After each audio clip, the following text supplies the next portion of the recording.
Mis on availability misweighing tendency?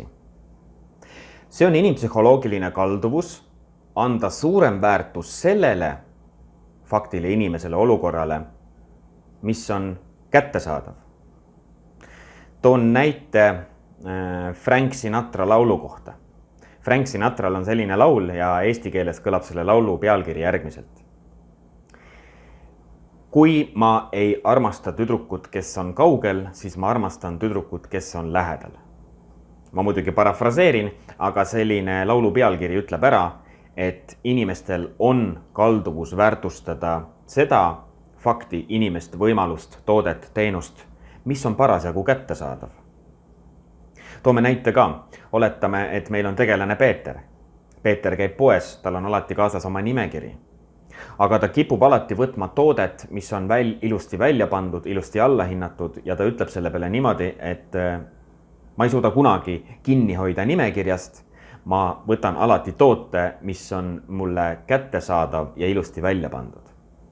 Ehk siis selle inimpsühholoogilise kalduvuse järgi on inimestel tendents hinnata neid olukordi, võimalusi, inimesi, teenuseid, tooteid, mis on neile parasjagu kättesaadavad.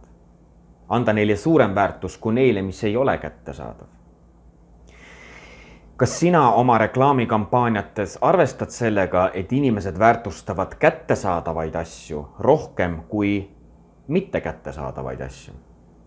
Kui te loote endale sotsiaalmeedia reklaami ja see reklaam jõuab inimeseni, siis sellel konkreetsel hetkel väärtustab inimene seda toodet või teenust rohkem kui seda, mis ei ole too hetk kättesaadav.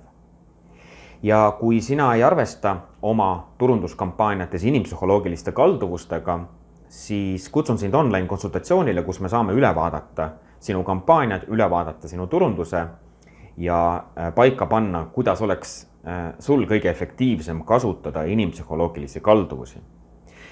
Sest vaata, maailm on muutunud. Me leiame ennast erinevatest kriisidest ja majandus on meie kui turundajate vastu tükk maad nõudlikum, kui ta oli seda enne kriisi. Nii et ühtegi kivi ei tohi jätta ümber keeramata, nagu räägitakse. Nii et kui sind huvitab see, kuidas kasutada oma turunduskampaaniates võimalikult efektiivselt inimpsühholoogilisi kalduvusi, siis kirjuta mulle personaalne sõnum ja räägime edasi. Teeme online konsultatsiooni ja vaatame asjad üle. Tšau!